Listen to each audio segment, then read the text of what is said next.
Ser pionero es ver las cosas por primera vez. Es darse cuenta de que la información es el pilar de los negocios, las finanzas y la economía de un país. Ser los primeros en tratar temas de infraestructura, alta gerencia y consumo que hablan del desarrollo de una nación. Ser precursor es hablar de finanzas personales, responsabilidad social empresarial e Internet Economy, temas que hacen a una sociedad más justa e incluyente. Es darse cuenta de que los empresarios no necesitaban grandes públicos, sino audiencias influyentes. Es pensar que para hacer un periódico no se necesitaba estar en una oficina, sino en el lugar de la noticia. El teletrabajo no fue un accidente, hace parte de nuestro ADN.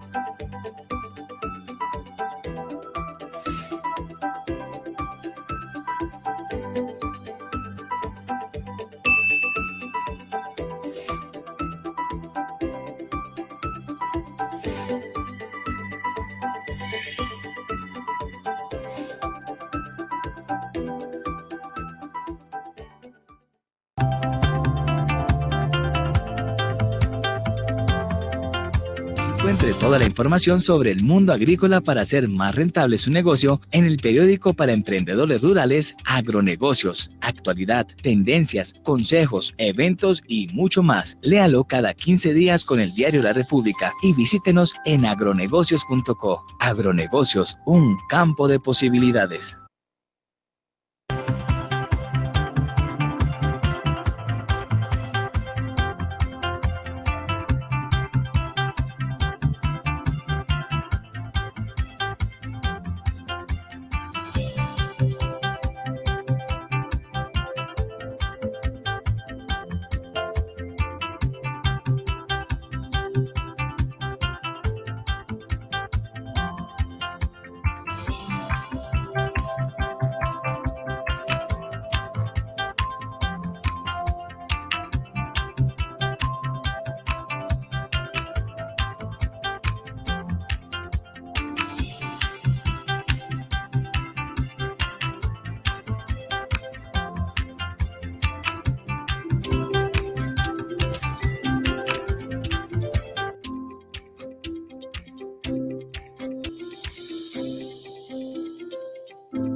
Buenos días, el diario La República y Pet Food Institute les da la más cordial bienvenida al foro ¿Qué tanto conoce sobre la nutrición de su mascota? El COVID-19 cambió la vida de todos nosotros, inclusive la de las mascotas. La nueva fase de aislamiento significa un cambio de rutinas y hábitos, a las cuales ya se había acostumbrado la mascota, sobre todo en lo que tiene que ver con la presencia de su dueño las 24 horas y el acceso a alimentos, snacks o bocados de una manera inadecuada. En este foro hablaremos sobre las buenas prácticas nutricionales, lo que se debe tener en cuenta en temas de bienestar y salud para su mascota. Hoy tenemos como invitados a Carolina Martínez, médica veterinaria con énfasis en nutrición de pequeños animales, asesora de Pet Food Institute. Néstor Calderón, médico veterinario, etólogo clínico y bioeticista, asesor de Pet Food Institute. Lucía Carvajal, médica veterinaria, docente de la Clínica para Pequeños Animales de la Universidad Nacional, asesora de Pet Food Institute. Y Gabriel Forero, editor del diario La República, quien moderará este evento. Bienvenidos. Muy buenos días a toda nuestra amable audiencia, a nuestra sala de redacción y a todos los quienes nos siguen por nuestras redes sociales y página web. Hoy, pues es muy grato invitarlos a que nos acompañen en este foro que tanto conoce sobre la nutrición de su mascota. Como bien lo mencionaba Carolina al inicio, la pandemia y sobre todo el estilo de vida de los colombianos que, según las cifras del DANE, muestran cambios significativos en lo que tiene que ver con la conformación de los hogares unipersonales y sobre todo hogares con una mascota, sea perro o gato en la mayoría de los casos. Además, me gustaría que no dejáramos pasar la oportunidad de nombrar cuáles son también los movimientos económicos que traen sobre todo el mercado de las mascotas, puntualmente el del cuidado y de la comida. Según cifras de Euromonitor, son alrededor de 4,3 billones los que va a mover este mercado, particularmente en la comida de perros y gatos. Y en el total de esta cifra de cuidado para mascotas son un poco más o casi de 4 billones únicamente lo que tiene que ver la comida para mascotas, lo que mueve en la economía, por lo que resulta siendo importante y clave este foro en compañía de los profesionales de Pet Food Institute que pues han trabajado con los productores de alimentos de mascotas desde 1958. Como bien lo saben y lo nombramos al inicio, hoy nos acompaña la doctora Carolina Martínez, el doctor Néstor Calderón y la doctora Lucía Carvajal. Ellos básicamente nos van a dar una charla y unas presentaciones en lo que nos van a acompañar a quienes tenemos mascotas, darnos consejos sobre cómo debe ser el cuidado de la alimentación de ellos, en esta nueva fase de aislamiento en la que las rutinas de los dueños han cambiado, en las que de pronto no se pueden enviar a los animales y a nuestras mascotas a guarderías, sino que nosotros en nuestra casa tenemos que seguir cuidando de ellas. Con este contexto, pues básicamente me gustaría entonces darle la bienvenida a nuestra primer presentación y ponencia de la doctora Carolina Martínez, quien voy a leerles de nuevo su hoja de vida. Es médica veterinaria con énfasis en nutrición de pequeños animales y es asesora de Pet Food Institute, y básicamente nos va a sumergir en las primeras puntadas de este foro con generalidades sobre la nutrición y alimento de nuestras mascotas. Doctora, el escenario virtual en este caso es todo suyo. Vale, muchas gracias Gabriel y Carolina, muchas gracias por la presentación. Entonces yo les voy a contar un poquitito de generalidades, si me regalan la presentación y les empiezo a comentar eso. Listo, entonces esta charla la basamos en preguntas que normalmente hacen las familias, entonces vamos a tratar de ir solucionándolas o hablando un poquitito de ellas. Si me regalas el siguiente slide. Entonces yo les voy a contar un poco de generalidades. Primero, estamos hablando de animalitos que son carnívoros, tanto el perro como el gato. Carnívoro es una palabra que viene del griego, del latín, perdón, que es carne y vorare. Eso significa devorar carne. Con respecto a los gatitos, nosotros tenemos una particularidad y es que ellos son carnívoros específicos. Eso quiere decir que el principal componente de sus dietas debe ser proteína de origen animal. Cuando ellos no tienen este componente suficiente en su dieta, la salud de los gatitos se puede encontrar en problemas desde que son chiquititos. Los perros, por otro lado, son carnívoros facultativos y esto solamente quiere decir que ellos tienen la capacidad de consumir otros alimentos. Entonces ellos pueden consumir frutas, bayas, vegetales o cereales, pero en cantidad moderada. Ahora, como características compartidas de los dos carnívoros, de los carnívoros en general, tenemos que ellos tienen unos tractos digestivos que son cortitos, sencillos y ácidos. Vienen hechos sobre todo para proteína, hueso y para grasa. Y las mandíbulas de los perros y de los gatos tienen un solo movimiento vertical, es como una bisagra. Esto está hecho para abrir grande, agarrar y tragar. Los dientes de ellos, de los carnívoros, tienen bordes en sierra, son afilados, no tienen superficies para masticar, por esta razón ellos pues prácticamente no mastican, y esas superficies funcionan como cuchillitas de corte muy suave. Característica súper importante que lo que les cuento que ellos abren su mandíbula muy grande como para agarrar trozos o piezas grandes. En el siguiente slide, entonces, la pregunta que muchas veces tenemos las familias es ¿cómo elijo el alimento según la etapa de vida de mi perro o gato? Entonces aquí tienen varias fotos. Aquí tenemos una hembra gestante, tenemos una hembra lactante, tenemos un cachorrito, un adulto y un gato mayor y un perrito mayor. Entonces, con respecto a las etiquetas, muchas veces ellos nos especifican.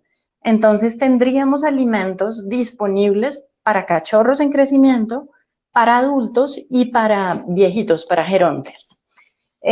Sin embargo, hay unas necesidades específicas que son las de la perrita o gatita que está gestando o las hembras que están lactando. Entonces, la hembra gestante, como no tenemos prácticamente etiquetas para ella, las hembras gestantes tienen que tener una alimentación especial desde antes de la monta, si esto es posible. Y deberíamos hacer unos incrementos graduales. Estos incrementos normalmente los va a determinar el médico veterinario que esté a cargo y dependen o son diferentes los incrementos tanto en la perra como en la gata. Ahora, uno de los aportes que se necesitan específicamente dentro de los alimentos de la hembra gestante es un ácido graso que se llama DHA. Eso porque es determinante en el desarrollo de su sistema nervioso central, y en el desarrollo de la retina de los feticos.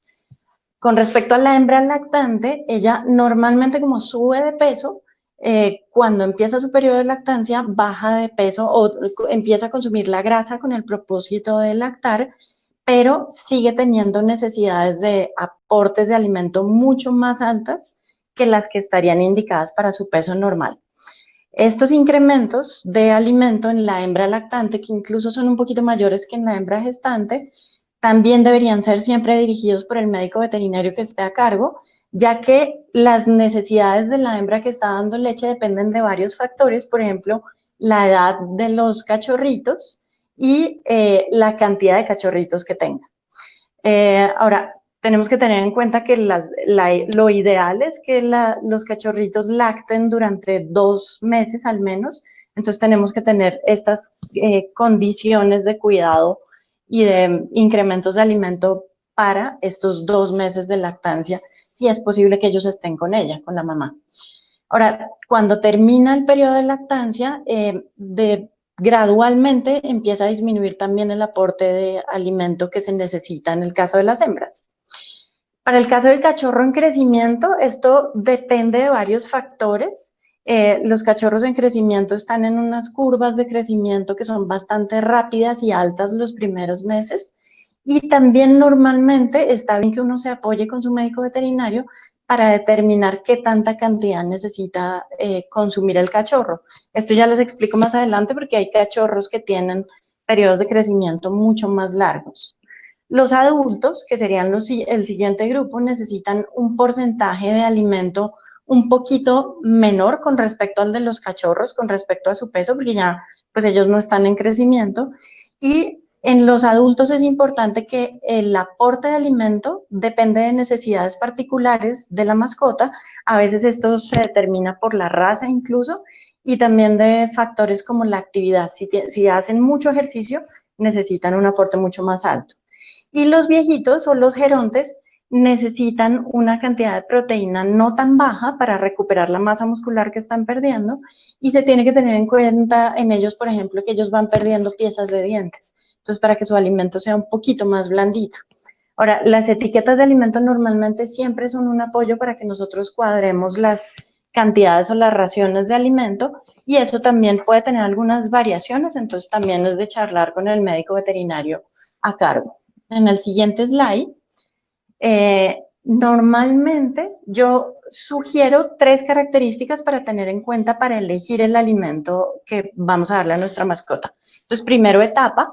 Como les digo, depende si es cachorro, si es adulto o si es viejito. Segundo, los ingredientes, y tercero, los aditivos. Esto es un poquito difícil, pero les voy a tratar de explicar un poco sencillo. Dentro de los ingredientes es importantísimo saber que ellos se listan de manera descendiente, es decir, que los primeros ingredientes que encontramos en la etiqueta son los que se encuentran en mayor cantidad. Como veníamos hablando que ellos son animales carnívoros, entonces los primeros deberían ser proteínas de origen animal. Deberían ser, por ejemplo, pollo, carne, pescado. Deberíamos tratar de evitar los que tienen harinas o subproductos de origen animal, y tratar de evitar los que en su mayoría tienen, casi que exclusivamente están hechos con harinas de cereales. Luego vienen los aditivos. Los aditivos son sustancias que se agregan a los alimentos con un propósito. Entonces, puede ser prolongar el tiempo de estos alimentos, puede ser realzar los sabores o puede ser aportarle colores al producto. Dentro de los preservantes tenemos naturales y artificiales. Hay que tratar de elegir los que tienen los naturales. Los realzantes de sabor no son necesarios cuando el alimento tiene suficiente proteína de buena calidad. Y los colorantes pueden ser tanto naturales como artificiales. Deberíamos tratar de elegir los que tienen colorantes naturales, aunque en esta industria se utilizan con un poquito más de frecuencia los artificiales. Para que lo tengan en cuenta, y tratar de evitar en las etiquetas que diga BHA, que es un preservante que es tóxico, BHT, perdón, butilhidroxitolueno, y tartrazina, que es un colorante tóxico. Esas serían como las 2 cositas para tener en cuenta. En el siguiente slide, esta etapa o este momento de introducir el alimento en el periodo de destete del cachorro es bien importante, porque a veces no sabemos, tenemos una hembra con cachorros y no sabemos cómo hacerlo. Ahora, este proceso de introducción de alimentos sólidos más o menos se presenta de la 3ª a la 4ª semana, bien sea del cachorro o del gatito. Normalmente lo que se hace es que se mezcla el alimento seco con agua, preferiblemente con agua, no con leche, porque la leche de vaca les puede producir algo de diarrea. Entonces se mezcla con agua, se hace una pastica, y eso es lo que se les ofrece para que ellos consuman fácilmente. Y más o menos hacia la 5ª o 6ª semana de edad, ellos ya pueden consumir el alimento seco. En el caso de los perritos es un poquito más sencillo que introduzcamos alimentos, los primeros alimentos, porque ellos son más fáciles para que les hagamos variaciones a lo largo de su vida. En el caso de los gaticos es un poquito más difícil, porque ellos no nos permiten en su vida adulta variaciones de alimento de manera fácil. Entonces, en el caso de los gatitos es muy importante, o es determinante, que cuando ellos consumen el primer alimento sólido lo hagan en presencia de la mamá, de la gatita, porque esa aprobación es vital para que ellos lo acepten. Entonces, por estas características es muy importante que cuando son cachorritos o cuando son gatitos pequeñitos, tengamos una etiqueta que hayamos elegido de manera muy cuidadosa para asegurarles primero una buena salud, para que minimicemos la exposición a químicos tóxicos y para que tratemos de evitar algunas carencias que se presentan con algunas dietas que no están formuladas de manera muy balanceada. En el siguiente slide, esta es una pregunta que siempre nos hacen en veterinaria, ¿cómo hacer los cambios de alimento? Aquí la clave es hacerlos siempre de manera gradual, despacito. Esto por una razón, y es que debemos permitirle al organismo que se adapte al nuevo alimento, y con esto, si hiciéramos un cambio abrupto, podemos permitir que haya cuadros de vómitos y de diarreas, entonces por eso lo hacemos gradual. Este cambio de proporciones se puede hacer en 3 días o se puede hacer hasta 7 días. Esto depende del estado del paciente y si tiene alguna enfermedad. Y estos cambios graduales lo que hacen es que nos facilitan la adaptación del cuerpo para poder tener un proceso de digestión adecuado de los alimentos. Estas guías de transición también normalmente las da el médico veterinario para que se hagan de manera adecuada, y para que uno como familiar o como propietario sepa cuáles van a ser los cambios esperados y normales en este proceso de transición. En el siguiente slide, les cuento más o menos, esta es otra pregunta que tenemos formulada de manera muy frecuente, y es ¿en qué momento el cachorro nuestro debe empezar a comer alimento para adulto? Aquí les pongo este título que varía según tamaño. ¿Por qué? Porque esto depende del tamaño del animal. Las curvas de crecimiento son diferentes en un animal de talla pequeña, perro o gatito, a un animal de talla mediana o grande. Más o menos tenemos que un animal pequeñito, un perro o un gato pequeño, crece hasta los 12 meses, un perro mediano o grande puede crecer hasta los 18 meses y un perro gigante, como por ejemplo un gran danés, un bernés de la montaña, puede crecer hasta los 20 a 24 meses más o menos. En el caso de los perritos criollos es un poquito más difícil predecir el tamaño que van a tener, pero aproximadamente a los 6 meses de edad de los perritos criollos, más o menos podemos tener una talla que nos permite clasificarlo en un aproximado del peso, del tamaño que va a tener para su adultez. Entonces recuerden que el momento en el que debe empezar a comer alimento adulto depende si es pequeño, si es mediano o si es grande. Esto también lo cuadramos con el médico veterinario a cargo.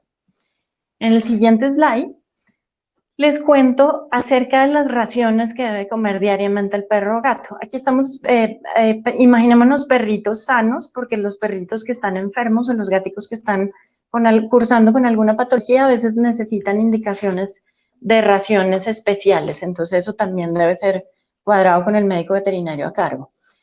Sin embargo, en un paciente sano, normalmente yo lo que sugiero es que un cachorrito cuando se desteta empiece con varias raciones, más o menos 6 raciones al día, una vez destetado, y de manera gradual vamos disminuyendo esta frecuencia de raciones, más o menos hasta que lleguemos a las 3 raciones diarias. Los perritos adultos yo sugiero que más o menos o casi siempre tratemos de dar 2 raciones diarias mínimo para evitar periodos prolongados de ayuno. En el caso de los gatitos, yo casi siempre sugiero 4 o más raciones, eso se ajusta a los hábitos naturales de especie. Sin embargo, hay algunos estudios muy recientes que sugieren que en el caso de los gatitos ansiosos o gatitos con sobrepeso, la frecuencia de las raciones debe ser un poquito menor para ayudar a regular la parte bioquímica del cuerpo. Pero lo mismo, todo esto lo vamos a cuadrando con respecto a nuestros tiempos y guiados por nuestro médico veterinario. Aquí en el siguiente slide les cuento con respecto al agua, en el siguiente slide, el agua que debemos ofrecer, creo que ahí se paró, si me regalas la siguiente imagen. Eso, perfecto, muchas gracias. Con respecto a la cantidad de agua, para que nosotros sepamos cuánto debemos ofrecerle al perro o al gato, primero acordémonos que muchas veces cuando llega el cachorro, sobre todo el perrito a la casa, iniciamos su proceso de educación, muchas veces se ha hecho la sugerencia de que limitemos la cantidad de agua para que ellos no orinen de manera frecuente. Sin embargo, eso no es correcto. ¿Por qué? Porque podemos favorecer deshidrataciones con todos los efectos que una deshidratación trae en el cuerpo. Entonces, el aporte de agua debe ser permanente. siempre deben tener agua fresca, limpia, deben estar limpios sus recipientes, debemos tener lugares cómodos para ubicar los recipientes y de lo posible podríamos ofrecer varias estaciones de hidratación.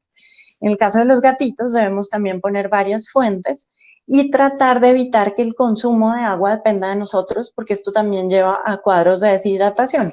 Les explico un poquitito este punto. Evitar que dependa de nosotros, porque a algunos gaticos les gusta o se acostumbran al agua que corre, al agua fresca, entonces quieren tomar agua de la llave que está corriendo, de alguna de las llaves de la casa. Pero esto podemos asegurarnos de que ellos tomen suficiente agua cuando estamos en casa, que podemos abrir las llaves, pero en los momentos en los que no estamos, ellos no van a poder consumir agua. Y hay gatitos que se acostumbran solamente al agua que corre. Entonces, para esto es importante que lo mismo que les ofrezcamos varias fuentes, pero adicionalmente a eso tenemos alternativas que el doctor Néstor ya seguramente les va a hablar, como fuentes de agua en las que el agua corre y ellos sienten que está fresquita como les gusta. También es muy importante que tengamos en cuenta el lugar geográfico en el que estamos ubicados, porque si estamos en zonas de temperatura muy alta, pues los perritos y los gatitos van a necesitar un aporte mucho mayor de agua.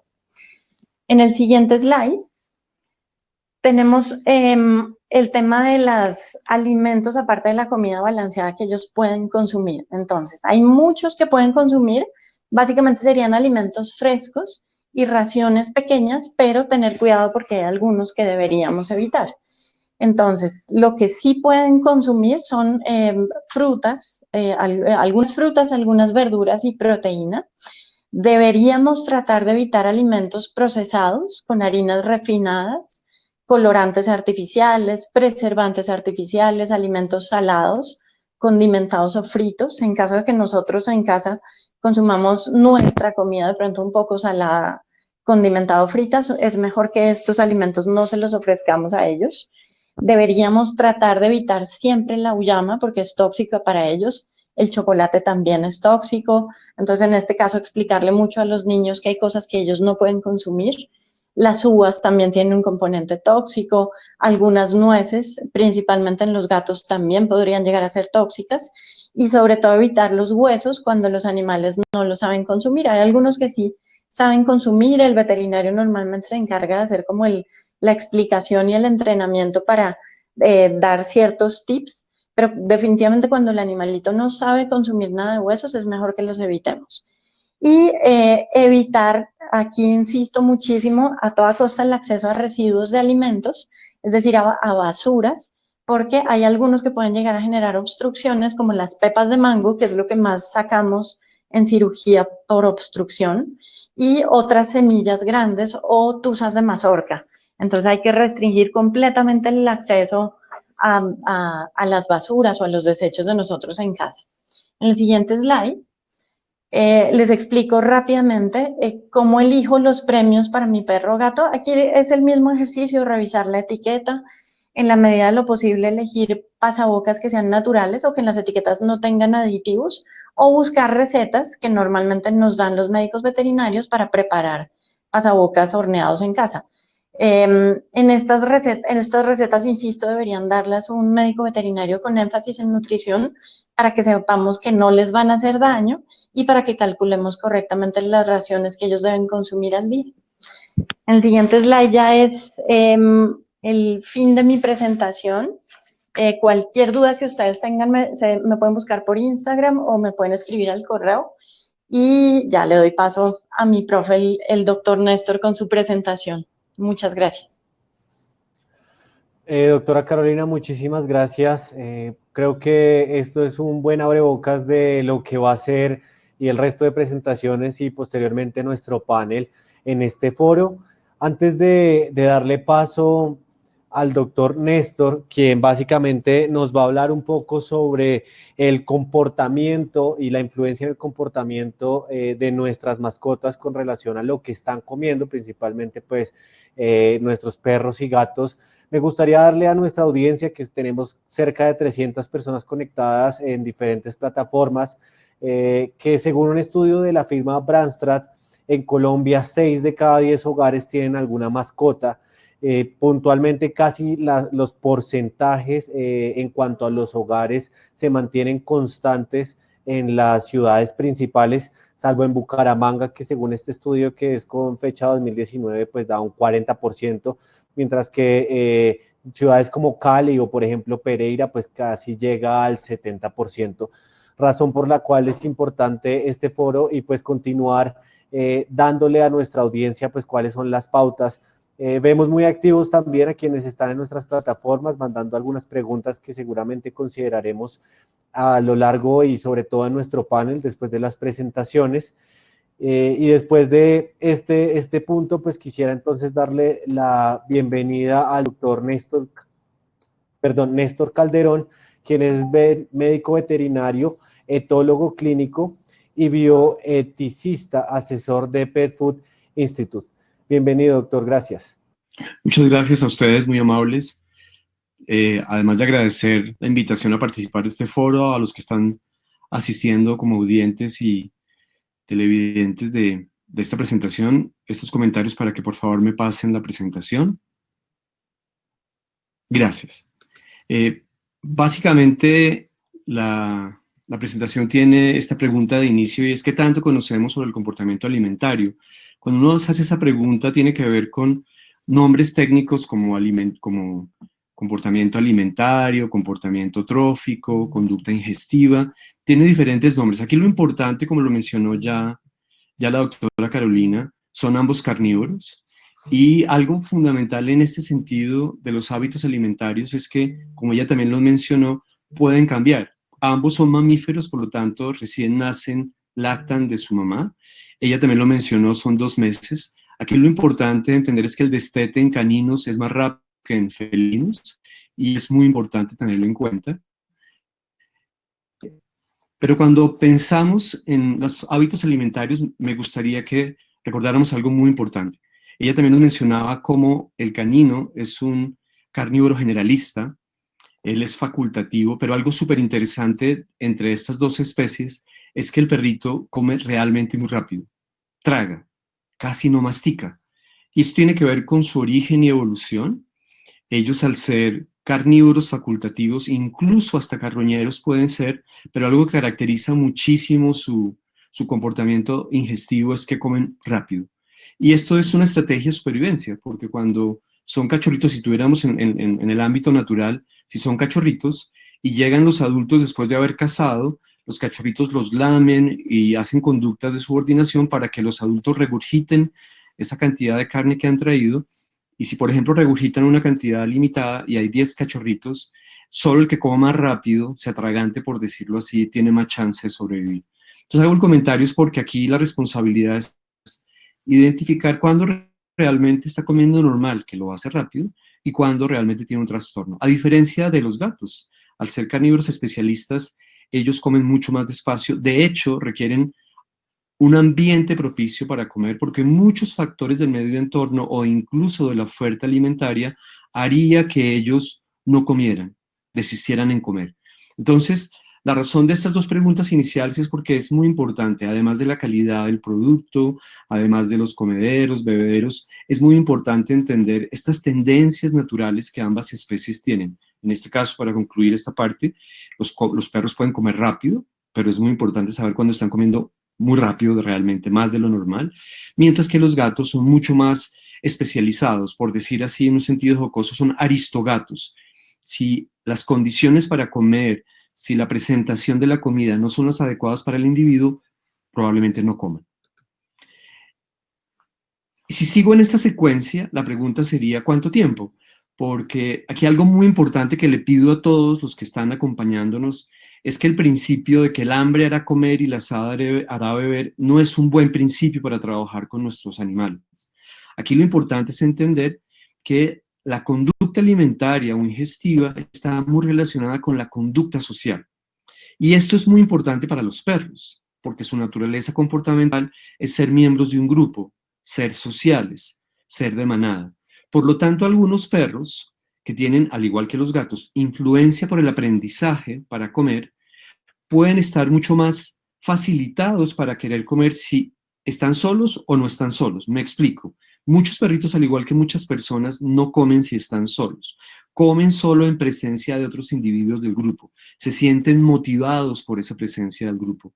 Entonces, aquí lo que hay que tener en cuenta es que, sin duda, más que todo para perros, es importante crear unas rutinas, y en ese sentido, el permanecer la comida a disposición todo el tiempo no sería adecuada para los perros. Diferente a los gatos. De todas maneras, si vemos que un gatito tiene problemas de comportamiento relacionados, por ejemplo, con ansiedad, y que todo el tiempo está pensando en comida, en este tipo de gatito, como ya nos explicaba la doctora Carolina, no sería adecuado dejar permanentemente su comida. En muchos gatos, esta autorregulación se da y es adecuado y oportuno dejar permanentemente, estamos hablando de gatos, dejar permanentemente comida a disposición en diferentes lugares. Simplemente recordar que en el caso de los perritos que tienen una facilitación social por la presencia del propietario, comenzar a tener en cuenta eso para que no se transforme en un ritual en donde el animal dependa de la presencia de las personas para comer. Y esto lo conversaremos un poco al final, asociado precisamente a lo que nos hacía nuestro moderador, que son todos los fenómenos que se han modulado a raíz del confinamiento preventivo que tuvimos y del confinamiento que ahorita es selectivo, pero que aún podemos tener. Y hay una imagen que quise colocar, es que hoy en día, incluso cuando percibimos que la forma de comer del perrito es muy rápida, existen diseños de comederos, tanto para perros como para gatos, que ayudarían a modular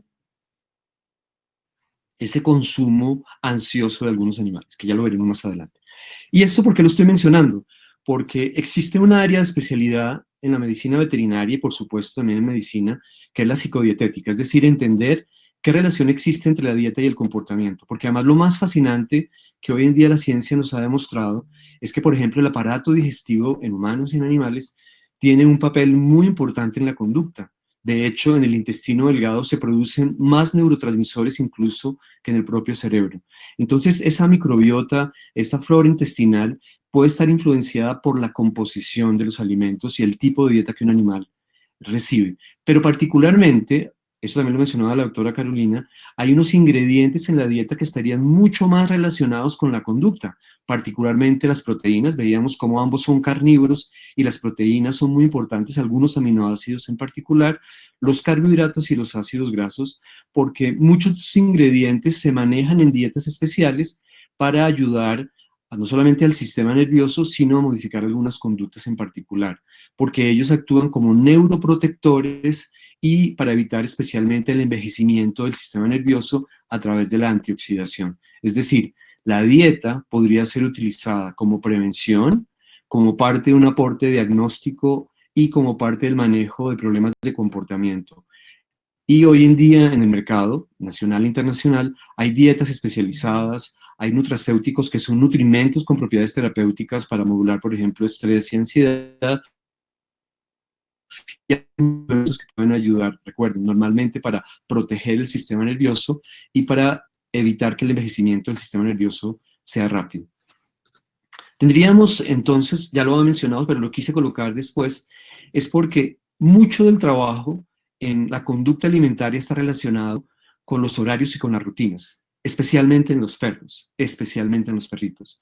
De tal forma que es muy importante que reconozcamos que es muy importante que haya una ubicación especial, reconozcamos que es muy importante que se creen unos rituales, unas rutinas a la hora de alimentación, por ejemplo, en animales que tienden a ser dominantes, que pueden ser incluso agresivos competitivamente con miembros de la familia. A esos animalitos, por ejemplo, debería siempre servírseles después que los humanos consuman. No habría problema en aquellos animales muy sociables, obedientes, tranquilos, recuerda hablando de perritos, en donde normalmente podrían comer casi al mismo tiempo que las personas.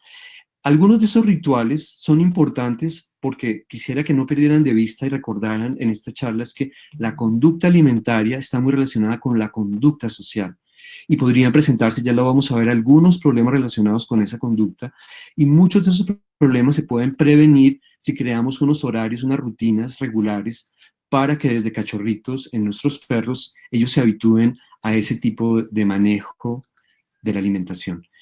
A diferencia del gatito, Porque recuerden, nuestro perrito es un animal gregario, social, que hace vínculos, es cooperativo, es afiliativo, se comunica mucho. Los rituales sociales de la comida son muy importantes porque tienen relación con lo social.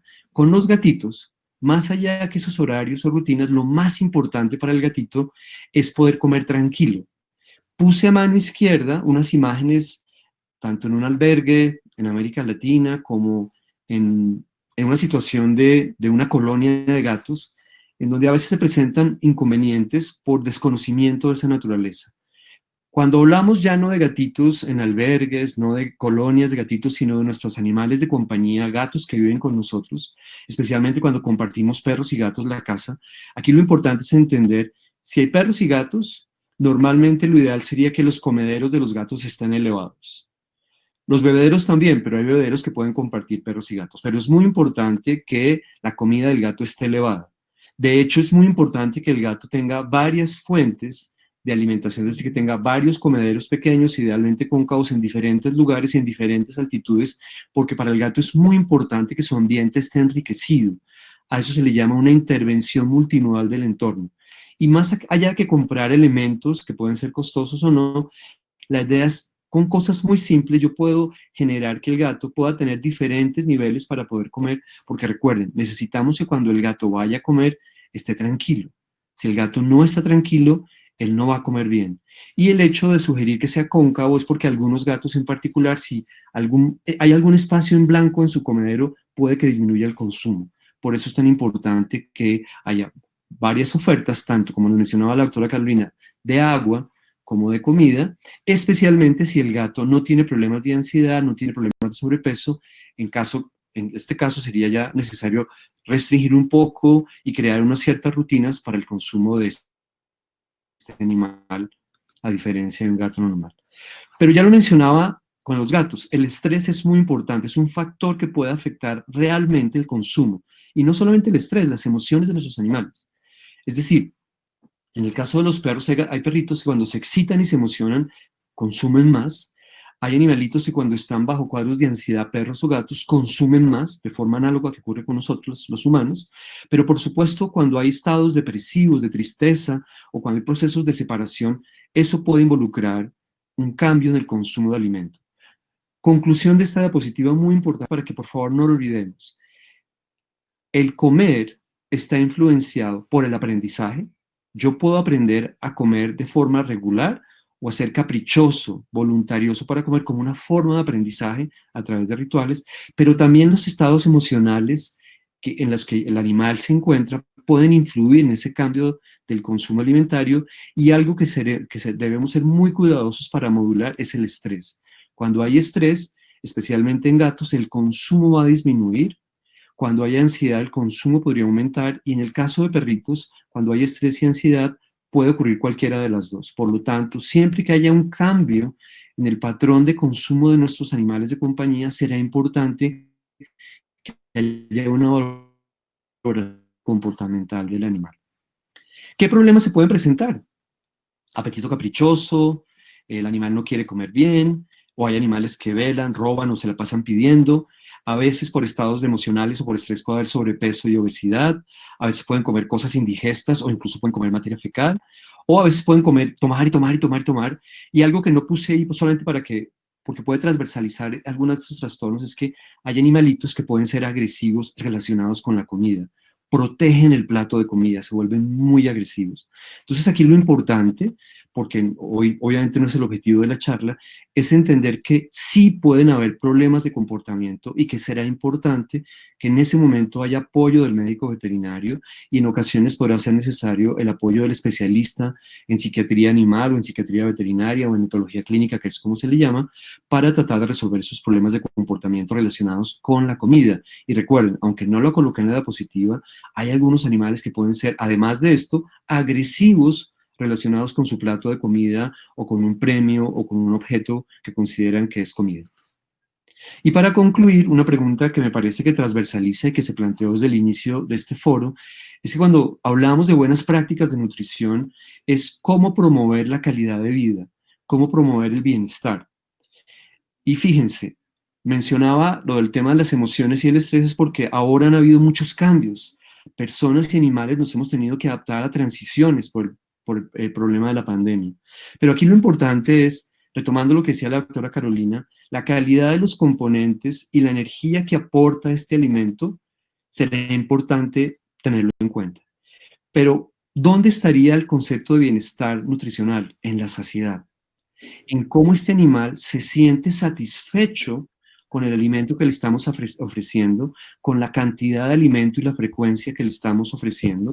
Y eso se traduce en lo que algunos llaman estamina o el vigor. Es un animal que se ve en una condición corporal bonita, con buena calidad de pelo, de manto de su pelo, con una buena masa muscular, pero además tiene vigor, actividad y por supuesto, ya lo veíamos, su salud no es solamente que haya ausencia de enfermedad, sino que tenga estados emocionales y su comportamiento sea adecuado.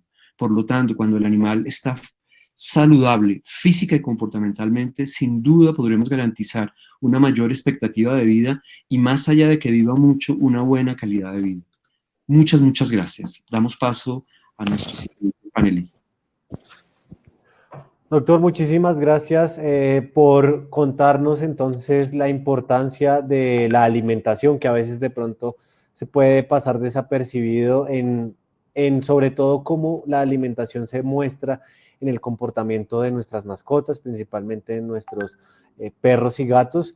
Ahora, para cerrar esta fase de presentaciones, invito entonces a que por favor prenda la cámara y el micrófono a la doctora Lucía Carvajal, quien es médica veterinaria, docente de la Clínica para Pequeños Animales de la Universidad Nacional y asesora de Pet Food Institute. Doctora, por favor, comience su presentación. Bueno, muy buen día. Gracias a todos ustedes por estar aquí reunidos con nosotros y construir saberes desde muchas ópticas para que aprendamos todos en general sobre la nutrición de nuestras mascotas.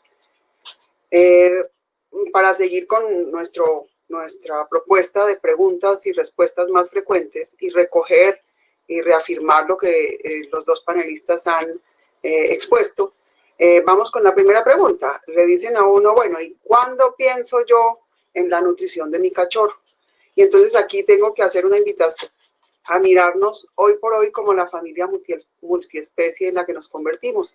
Somos papá, mamá, hijos, pero también hay un hijo nuevo, una hija nueva, canina o felina, que forma parte de nuestra familia. Y en esa medida, si para nuestra familia humana pensamos en una óptima nutrición, porque queremos vivir más, queremos una longevidad y una calidad de vida hermosa, para nuestras mascotas también empezamos a estar inquietos por esa parte y por eso preguntan, ¿desde cuándo pienso en el cachorro? Y en el cachorro se piensa desde la mamá gestante. Cuando existe la posibilidad de planear la monta, que sea una situación programada, una expectativa familiar en torno a eso, pues qué rico. En torno a esta parte hay varias sugerencias de manejo. A partir de una buena nutrición, cuando contamos con un excelente concentrado palatable que aporte lo mejor que pueda para nuestra mascota, entonces no necesitamos generalmente cambiar esa dieta en la perrita gestante. Pero hay algunas sugerencias de otros autores en los que se puede planear esa monta y desde ese día o unas semanas antes empezamos a cambiar la dieta de nuestra perrita, preferiblemente por un alimento para cachorro, de la misma línea o marca que venía manejando antes de esa preñez. ¿Para qué? Para que aportemos una mejor cantidad de proteína y de carbohidratos para ese mantenimiento de ella y el crecimiento de las futuras crías.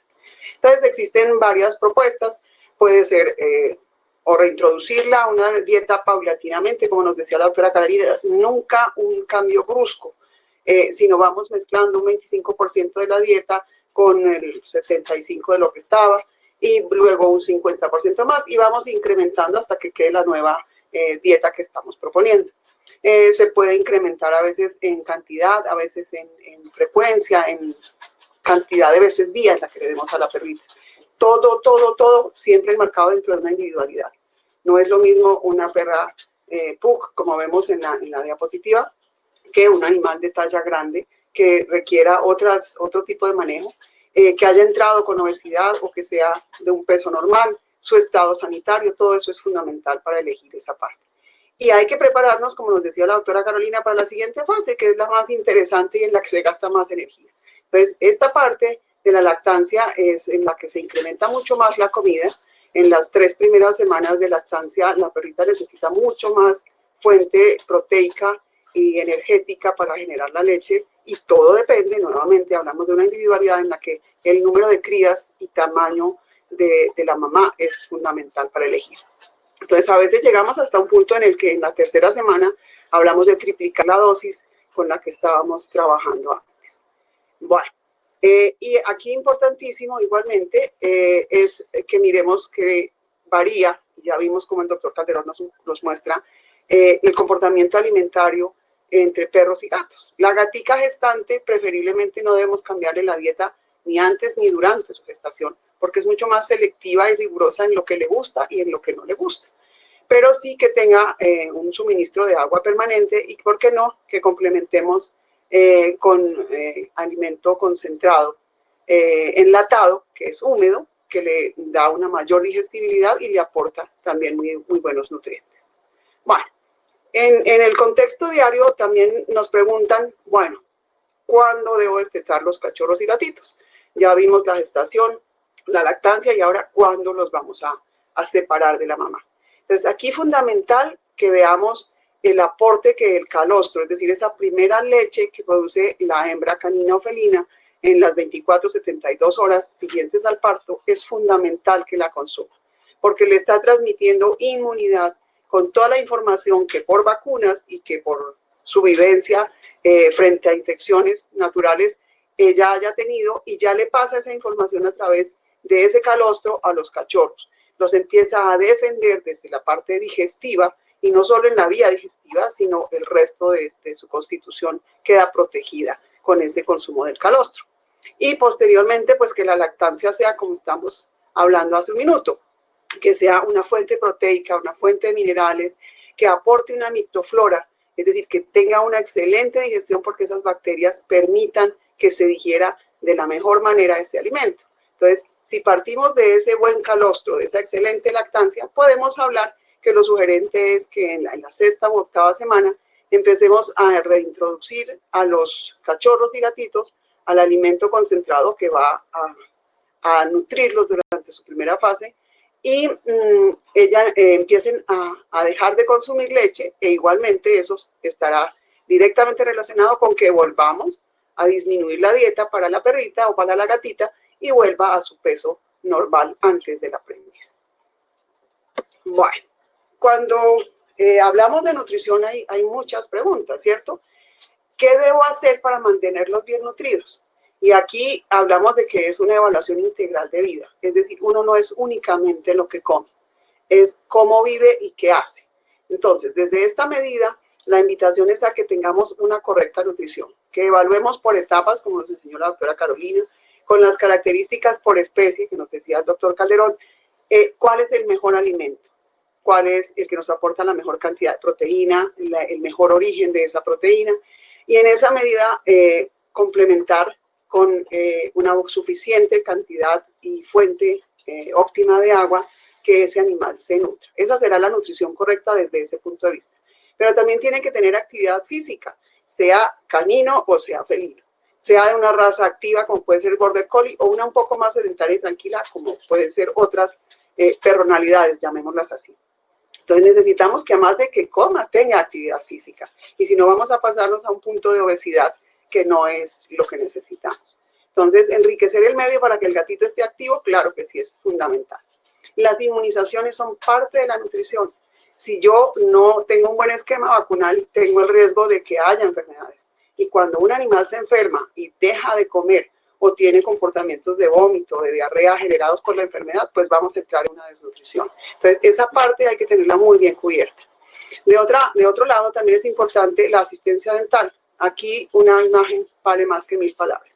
Si vemos en un canino o en un felino el acúmulo de cálculo, el enrojecimiento de las encías, el mal aliento que se conoce como halitosis, a veces el escurrimiento de saliva porque duele la boca, pues esto de base ya nos indica no puede alimentarse, está mal y tenemos un riesgo en la parte dental que tenemos que cambiar.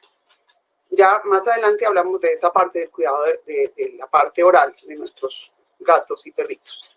Y también es importantísimo el control parasitario. Vean ustedes cómo es una suma de elementos cotidianos que tenemos que integrar para que esté bien nutrido. Si hay muchos parásitos gastrointestinales, si hay ectoparásitos, pulgas, garrapatas, que nos permitan y nos transmitan enfermedades de tipo sanguíneo, parásitos sanguíneos, pues vamos a tener un deterioro y también forma parte de la nutrición. Bueno, esto por este lado. Ahora veamos, cuando hablamos de la idiosincrasia colombiana, es muy frecuente que digamos que entre más queremos a alguien, lo consentimos con comida. Y ha sido una tradición legendaria que incluye a nuestras mascotas en esta familia multiespecie. Démosle un poquito más porque es muy querido. Entonces la pregunta es, si doy más alimento o más suplementos a mi gato o a mi perro, ¿crecerá más y estará mejor? Definitivamente no necesariamente. Cuando damos exceso de alimento, corremos el riesgo de esas imágenes que ustedes ven, un gato o un perro obeso. Y eso tiene unas repercusiones gravísimas en el área articular, en la parte cardíaca, en todo su metabolismo, ¿cierto? Y lo pone a uno en un límite de tener otras enfermedades de tipo metabólica o de tipo endocrino, hormonal, que conocemos que es delicado. Entonces, no necesariamente. De otro lado, si exageramos el dar suplementos porque consideramos que ese calcio, ese fósforo, esa cantidad de vitaminas, sin una regulación, una recomendación veterinaria adecuada, podemos inducir otros trastornos. Entonces ve uno que a veces dietas suplementadas con muchos minerales llevan a la formación de cálculos urinarios. Y pues eso nos implica unos riesgos para la salud y no solo desde el punto de vista nutricional, sino de todo su sistema se puede alterar. Entonces, mejor no, mejor siempre que sean recomendados porque mi veterinario lo sugiere, porque es alguna necesidad para formación de hueso, para protección. Como hablaba el doctor Calderón, los nutracéuticos, que son unos suplementos nutricionales excelentes, pero excelentes en la medida que se requiera, ¿de acuerdo? Entonces, no por más, es mejor. Bueno, hay una inquietud general y es, ¿dónde puedo o debo comprar el alimento? Bueno, aquí debo mencionar que el esfuerzo de la industria alimenticia para caninos y felinos ha sido muy grande y ha evolucionado muchísimo. Y eso implica que haya mejores materias primas en el alimento que vamos a conseguir. Pero también está ligado a la presentación de ese alimento. Ustedes ven que las bolsas del concentrado tienen unas envolturas particulares que protegen de hongos, de humedad, de contaminación bacteriana ese alimento. Entonces, es fundamental que el lugar que escojamos nos garantice esa preservación de esa cadena de producción que hace el productor. Que la lata no esté alterada, que no esté rota, que no esté dañada de ninguna manera. Y eso nos hace reflexionar con respecto a la venta de alimento para mascotas a granel. Entonces ustedes ven la diferencia y cómo se rompe esta propuesta que les hago. No hay cuidado, están expuestas las bolsas, se pueden humedecer, se pueden contaminar. El orín de la rata es una cosa que puede pasar en lugares donde se almacenan grandes cantidades de concentrado.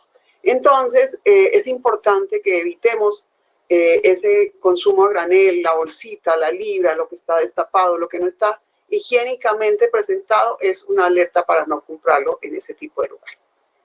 Son cosas que se van aprendiendo en la medida. Uno puede decir, no, voy por la mañana en una carrerita por el concentrado aquí cerca. No, mejor tengo mi bolsita y preveo que esté bien preservado ese alimento. Bueno. ¿Gatico y perrito pueden comer lo mismo? No, aquí ya sobra lo que yo les cuento. La doctora Carolina nos contó cómo son de diferentes sus sistemas digestivos, cómo el uno requiere de una concentración proteica y de un origen de esa proteína de tipo animal mayor que la que el otro, ¿cierto? El gato requiere una mejor proteína o una mayor cantidad en su dieta, más que mejor, y el perro puede tolerar otro tipo de alimentos, ¿de acuerdo? Entonces somos diferentes desde ese punto de vista. Hay aminoácidos que son fundamentales en la dieta de los gatos. De pronto un perro puede tolerar una cantidad de vegetales mayor, pero un felino no. Él no, porque él necesita de taurina, que se la genera o que la puede generar ese aminoácido a partir del consumo de carne.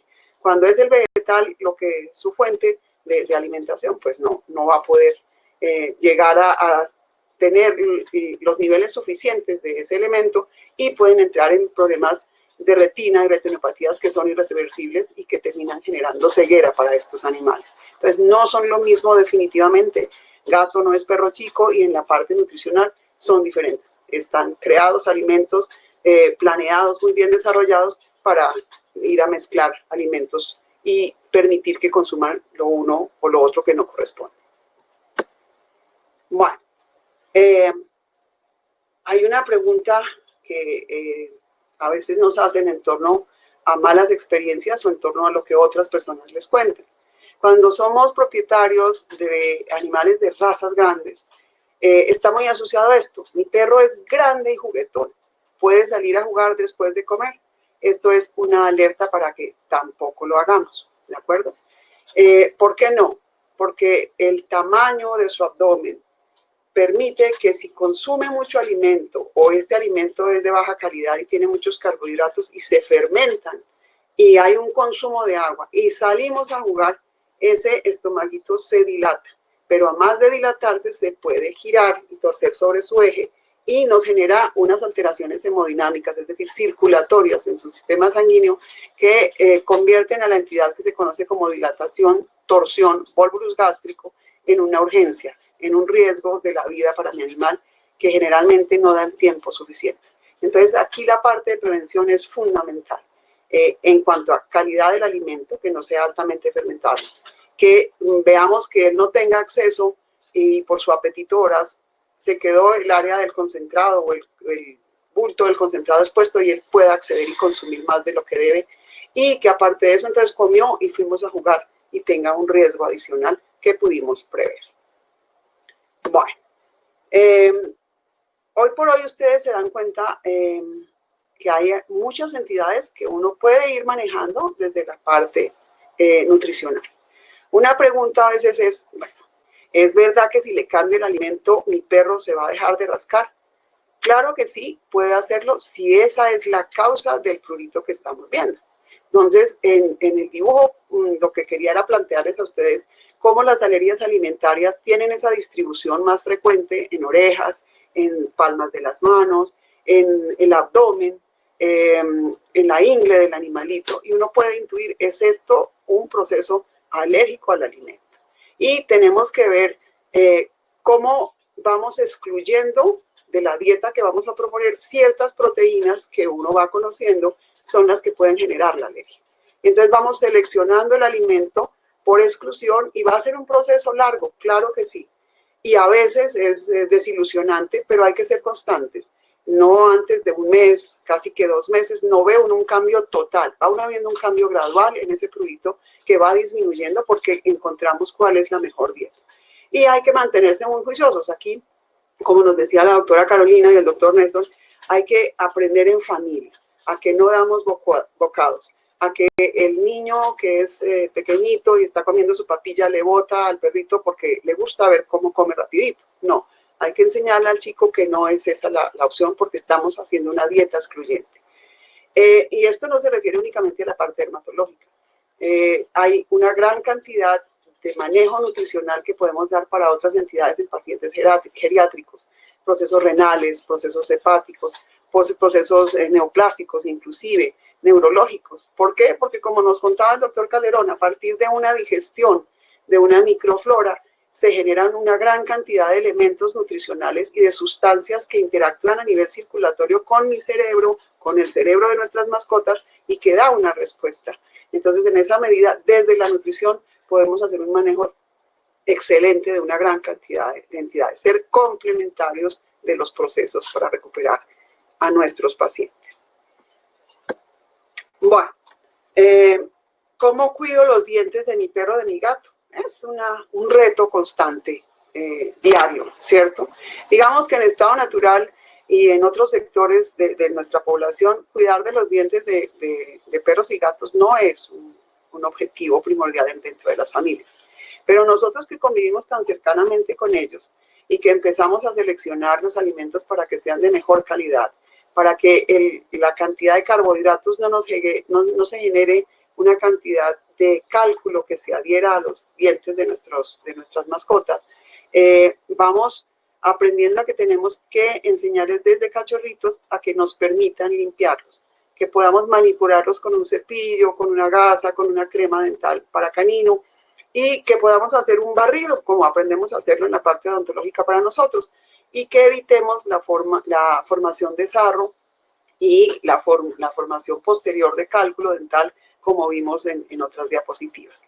Entonces, tenemos muchos recursos en esta parte para prevención odontológica, y es la limpieza periódica, como les vengo invitando, que aprendamos con el cachorrito desde pequeño a ser muy metódicos, muy rigurosos en limpiar 2 o 3 veces por semana esas piezas dentales, y que ellos permitan hacerlo. Con los gatos es un tanto más difícil, ¿cierto? Porque hay algunos que no toleran ser tocados, pero vamos aprendiendo estrategias. Si no es eso, pueden ser juguetes, ¿cierto? Que les podamos dar para que ellos, el juguete haga las veces del masaje, que podría ser el cepillo dental o el barrido que nosotros hacemos, y desprendan ese cálculo. Hay snacks dentales que por la consistencia que tienen permiten que al morderlo el animalito hagan un barrido de ese sarro dental que se está dando. También los encontramos comercialmente en muchas versiones, tanto para perros como para gatos. Y también los aditivos que a veces tenemos que recurrir para colocar en el agua para que prevengan un poco la proliferación de la flora bucal y que nos permita que no haya malos alientos y acúmulo de sarro y formación posterior de cálculo. Entonces, es una invitación a hacer un manejo integral desde cachorros o a partir del perrito adulto, que vamos a mejorar su parte dental.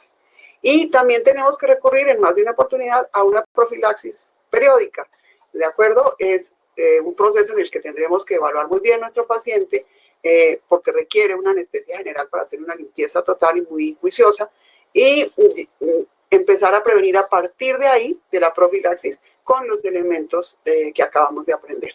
Aprender a cepillar, a limpiar, y que no tengamos que recurrir nuevamente en otra profilaxis. Bueno, ¿qué debo hacer si mi gato o mi perro no quieren comer? Entonces, algunos propietarios sufren porque el perro come vorazmente y otro porque no quiere comer. Y eso puede ser tanto para caninos como para felinos, puede ser una cosa temporal como puede ser algo repetitivo, ¿de acuerdo? Entonces tenemos que fundamentalmente determinar cuál es la causa por la que no está comiendo. Para algunos de nosotros, médicos veterinarios, una alerta frente a una situación en la que hay dolor o molestia o incomodidad es que el animal deje de comer. Entonces será el veterinario el que pueda determinar por qué no está comiendo ese animal y si es una entidad clínica, una entidad patológica lo que está generando esa inapetencia, ¿de acuerdo? Pero también hay que identificar, como nos decía el doctor Calderón, que no sean manipuladores. Ellos saben cómo chantajearlo a uno emocionalmente para conseguir lo que quieren.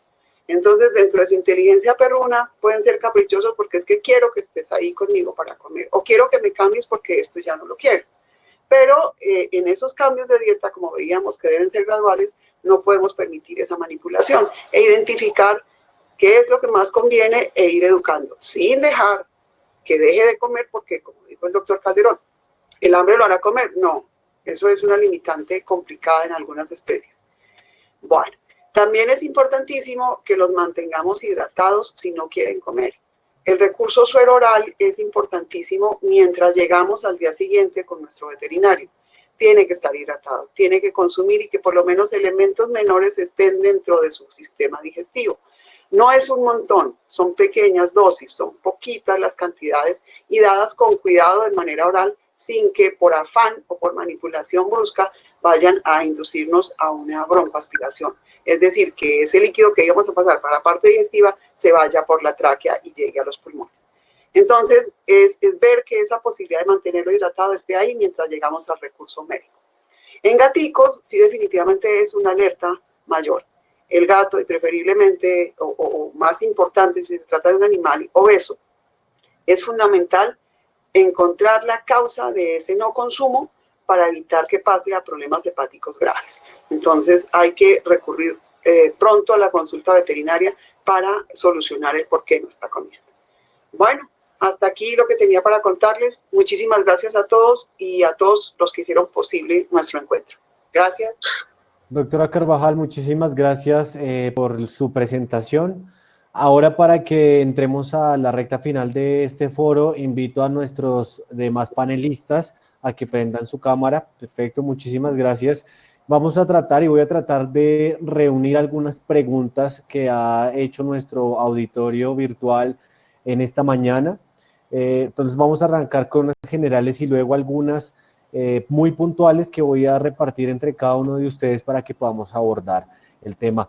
Les recomiendo mucho para que entonces podamos tratar de coordinar y de pronto también hablar de muchos temas de los cuales hay preguntas, pues que las respuestas sean muy concretas, muy al estilo de un minuto. Entonces me gustaría arrancar esta así para todos. Hay una pregunta y algo que a las personas a veces nos ocupa y es ¿qué tanto entonces importa el momento de elegir un alimento, el alimento para nuestro perro, nuestro gato, teniendo en cuenta sobre todo el precio? Si bien muchas veces nos hablan de que el precio es el indicador de en cuánto es mejor una comida que otra, que si es premium o no. Entonces, para todos los bolsillos, ¿ustedes qué recomiendan más allá del precio? Entonces, ¿qué debe tener en cuenta los alimentos para escoger a nuestras mascotas? Arranco con la doctora Martínez. Listo. Pues mira que no necesariamente lo más costoso es lo mejor en cuanto a alimento. Claro que sí, pues hay unas dietas que son económicas, que son mucho más baratas y están hechas con ingredientes que no son tan apropiados. Pero yo lo que sugiero es que tratemos de hacer el ejercicio de revisar la etiqueta y evitar tener en cuenta las indicaciones que di, que tenga buena calidad de proteína y que evite principalmente dos cositas, que vi que alguien lo preguntó en el chat para que lo recordáramos, el BHT como preservante y la tartrazina como colorante, pero dentro de esto encuentras un rango amplio de alimentos que no necesariamente son ni los más costosos ni los más baratos. Doctor Néstor. Sí, aquí lo importante del precio tiene que ver, por supuesto, con la accesibilidad, porque en parte la realidad que mencionó la doctora Lucía, de mostrarnos esas imágenes de la comida a granel, porque probablemente algunas personas tengan dificultades económicas o financieras. He visto que aquí lo que la persona tiene que evaluar juiciosamente es, uno, la calidad del producto tiene un costo. Se puede hacer un esfuerzo para buscar un equilibrio entre la canasta familiar y la calidad del producto, y porque la calidad del producto está relacionado con la menor producción de materia fecal, con de pronto que no haya gases, con que haya una mejor asimilación al tener unos elementos de ingredientes de mayor calidad. Pero aquí lo importante, recuerden, la forma como ofertamos la comida, la forma como guardamos la comida, la forma como creamos rituales con nuestros animales, puede ser algo que incluso supere el valor. Entonces, recuerden, el valor es un factor importante porque permite que yo pueda comprar ciertas cosas o no, pero con el recurso que yo tenga y con el alimento que yo haya visto que cumple ciertas características mínimas, yo puedo trabajar una buena calidad de vida a través de ofertar adecuadamente la comida, de crear rituales de alimentación adecuados. Y doctora Lucía. De acuerdo, pues aquí desde mi punto del ejercicio de la medicina interna del paciente enfermo, del paciente que estamos previendo enfermedades, es importantísimo que evaluemos que a veces puede costar un poco más, pero tengo que dar una menor cantidad y eso me garantiza que yo estoy dando un excelente alimento en menor cantidad, no tengo que dar uno de menor calidad y en gran cantidad para que se quede mi animal saciado, y si estoy respaldando que esté mejor nutricionalmente. Entonces siempre es sopesar si gano más con esto que es de mejor calidad y quizá tenga que ofrecer una menor cantidad que esto que vale mucho menos, pero que tengo que llenar el plato mucho más.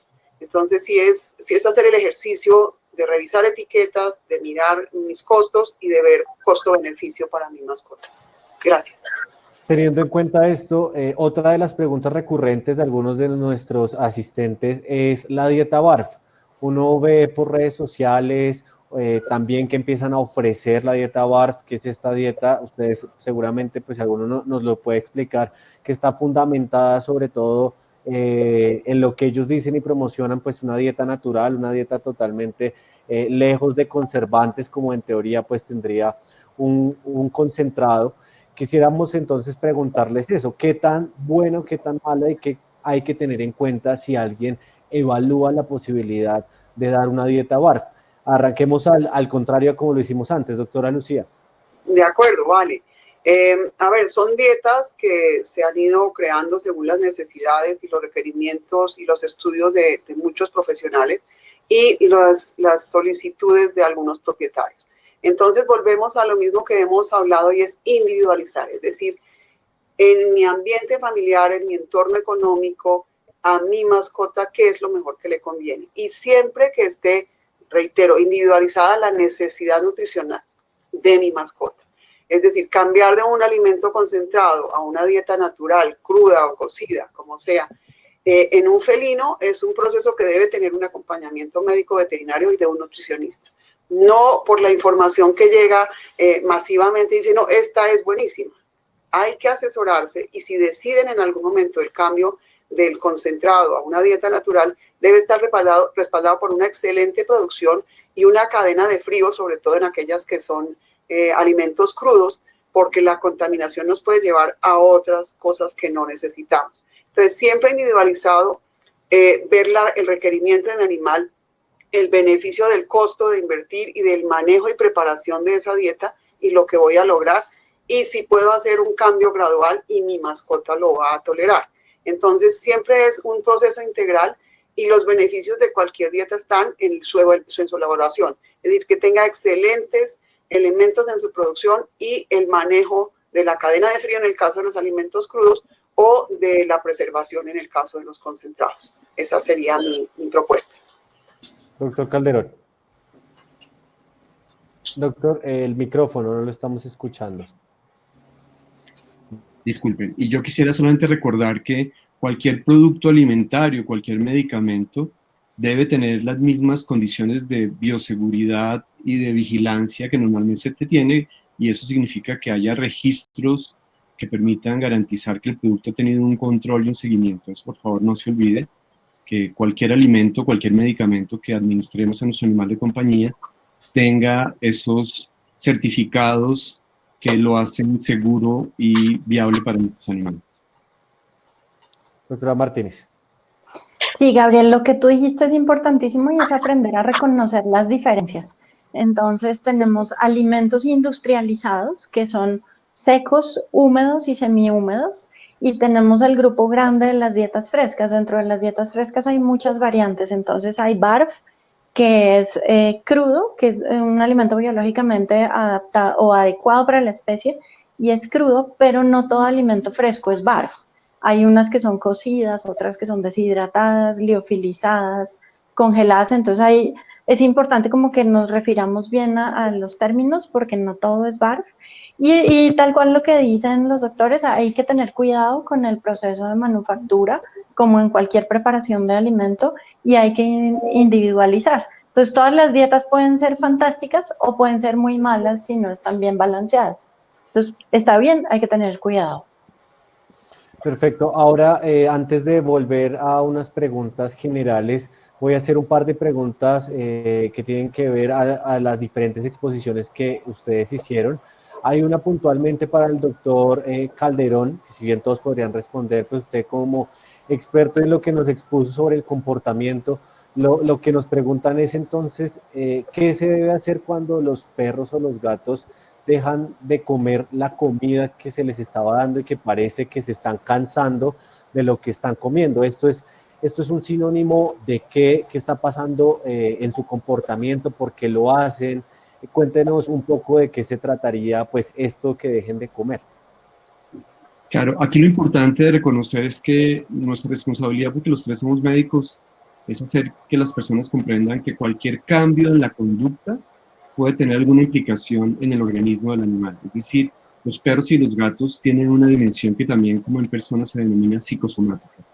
Entonces, siempre que un animal disminuye el apetito, que es una hiporexia, o hay pérdida del apetito, que es anorexia, o tiene un apetito caprichoso, porque hay muchos animales con apetito caprichoso o voluntariosos, recordar que siempre deberemos evaluar, como nos ha invitado al final de estas presentaciones la doctora Lucía, que debe ser un abordaje integral. ¿Eso qué significa? Si mi animal cambia su patrón de consumo o cambia su patrón de bebida, es decir, bebe menos o come menos, siempre, por favor, siempre, siempre, debo descartar que no haya nada de enfermedad, lesión o dolor. Lo que siempre deberemos hacer. Una vez que yo sé con certeza que no hay nada orgánico que está afectando a mi animal y que por lo tanto cambia su comportamiento, voy a empezar a evaluar lo demás. Y lo demás tiene que ver con el manejo, es decir, cómo se le oferta la comida, en dónde se le coloca, su comedero, su bebedero, los horarios, las rutinas. Y a partir de que yo evalúo toda esa parte del manejo, me queda como último, porque no, que no es menos importante, pero como último es al animal mismo. Es decir, evaluar comportamentalmente al animal. Es decir, lo evalúe físicamente, pero también debo evaluarlo comportamentalmente, porque siempre que hay pérdida del apetito o al apetito, especialmente en gatos, debemos prender las alarmas para mirar qué está pasando, porque los gatos son muy susceptibles al ayuno, a dejar de comer por más de 24-48 horas, son muy sensibles. El perrito puede aguantar mucho más ese tipo de ayuno.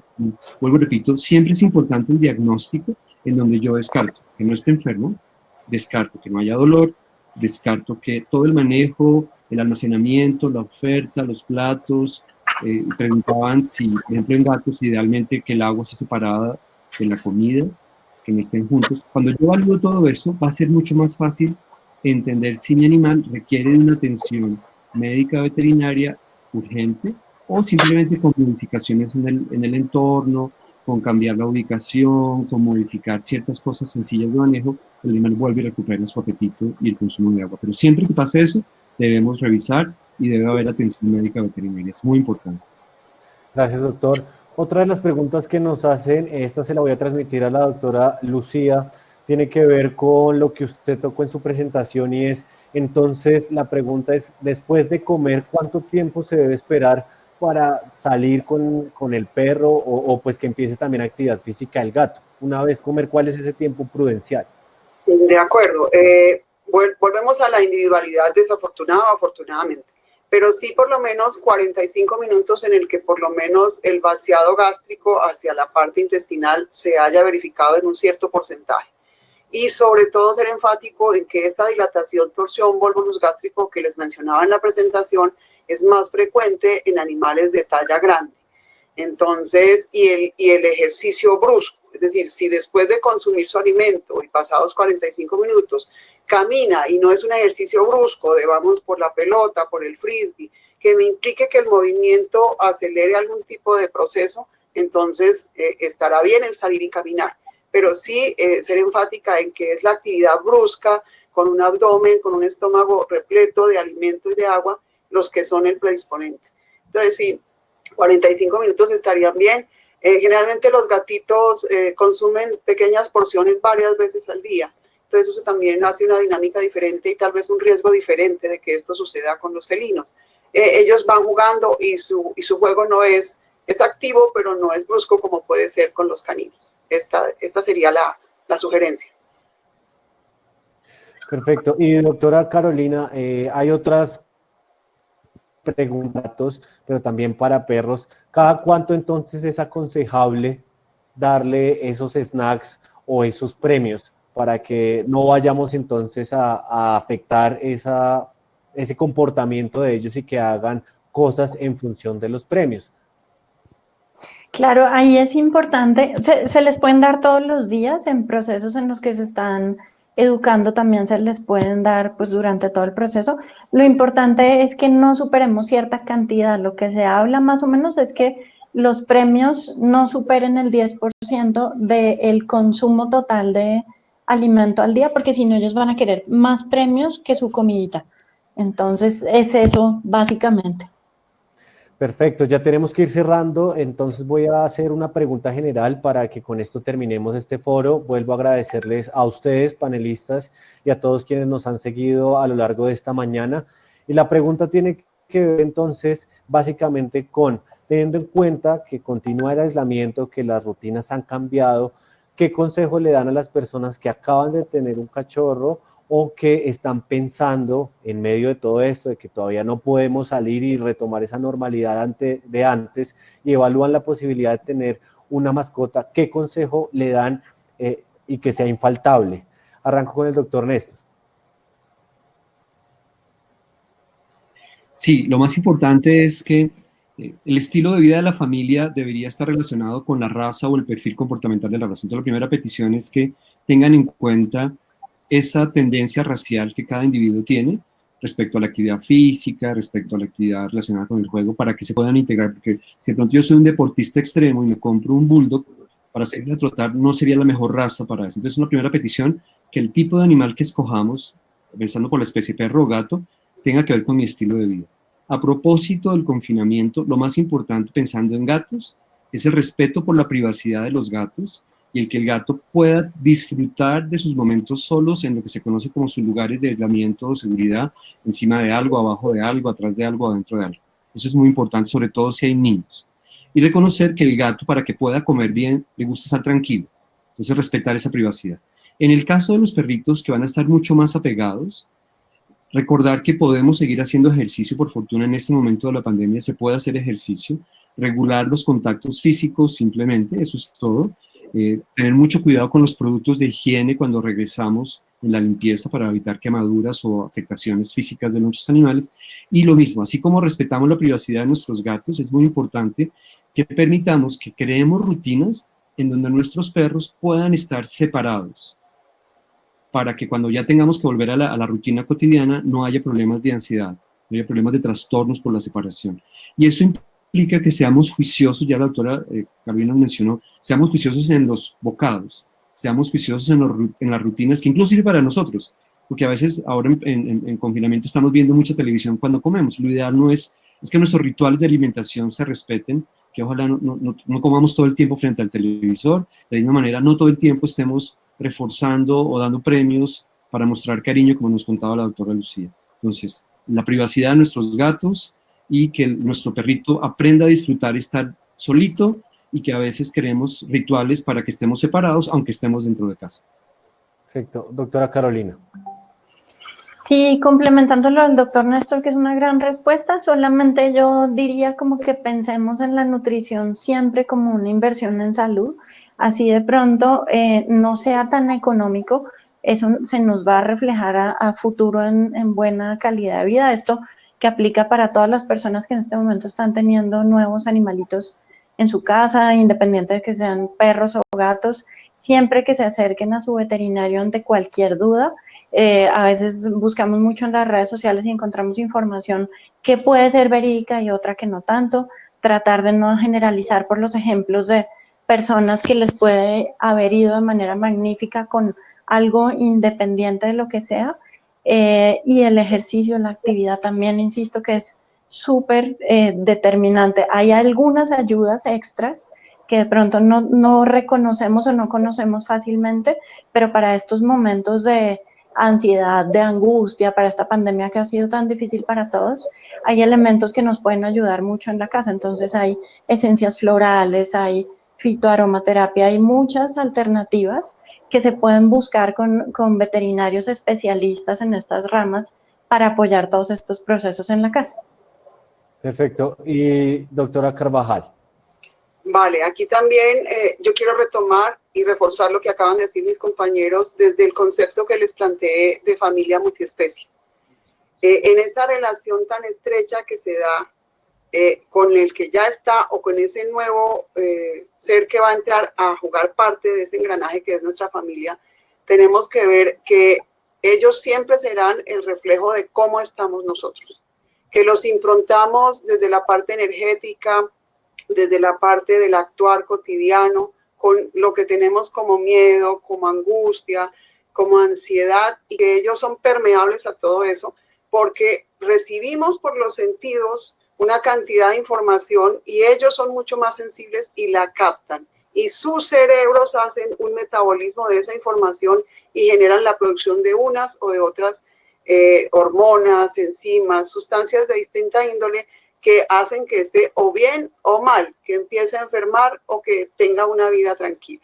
Entonces, el vincularlo dentro de este proceso de pandemia a casa, un gato, un perro, implica lo que nos invitaba el doctor Calderón, que conozcamos muy bien cuál es ese personaje que va a vincularse con nosotros, cómo se comporta, qué le gusta, porque no es, y hay que enseñar al niño, un juguete, es un ser sintiente que si no expresa y no estudia y no va a la universidad, siente en su nivel de ser vivo que es una cantidad de sensaciones que le permiten estar bien o estar mal. Entonces, vincularlo es un complemento. Los que tenemos mascotas en casa, los que adoramos los gatos, sabemos ese beneficio maravilloso, pero también el compromiso que hay de que desde mi bienestar, desde mi equilibrio como persona, yo genero un ambiente para ellos y ellos retribuyen de la misma manera con su amor y con su comportamiento cantidades de sentimientos y de emociones que integran esa familia multiespecie. Pero que si uno se equivoca en la elección, pues vamos a terminar molestos porque el gato rasguña al niño. Es parte de su actividad y tenemos que aprender niño y gatito hasta dónde va. Que si el perro es tremendamente activo y no tengo el espacio y lo voy a terminar encerrando o regañando o tengo que terminar dándolo en adopción a otra familia, pues es un error que no va a mejorar el estado en el que estamos ahorita de confinamiento, sino que va a empeorar y generar una serie de dificultades a nivel familiar y para ese nuevo personaje que debemos prever antes cuando escojamos cómo nos vamos a vincular con él. Ese sería para cerrar. Muchísimas gracias. Perfecto, no, pues nos resta entonces agradecerles a ustedes. A modo de conclusión, básicamente, y aún quedan muchas preguntas que todo nuestro auditorio pues puede posteriormente acercarse a Pet Food Institute. Básicamente es tener en cuenta que las condiciones y sobre todo la rutina no solamente cambió para nosotros en nuestros hogares, sino también, como lo decía la doctora Lucía, lo que tiene que ver con esta familia multiespecie y darle el valor entonces a nuestras mascotas en cuanto a su alimentación principalmente, así como nos la damos nosotros pues como seres humanos. Ellos cumplen un rol dentro de la familia y pues ya bien, como les decía, hacen parte pues también de, si lo queremos ver desde otra óptica, desde la economía y todo lo que está generando una industria detrás de ellos. Entonces, con esto cerramos, quedan, vuelvo y lo digo, muchísimas preguntas, seguramente nos volveremos a encontrar en este espacio y de nuevo a toda nuestra audiencia de cerca de 300 personas que estuvieron conectadas, los invitamos a que sigan nuestras redes sociales y nuestra página web. Muchísimas gracias. A ustedes. Gracias.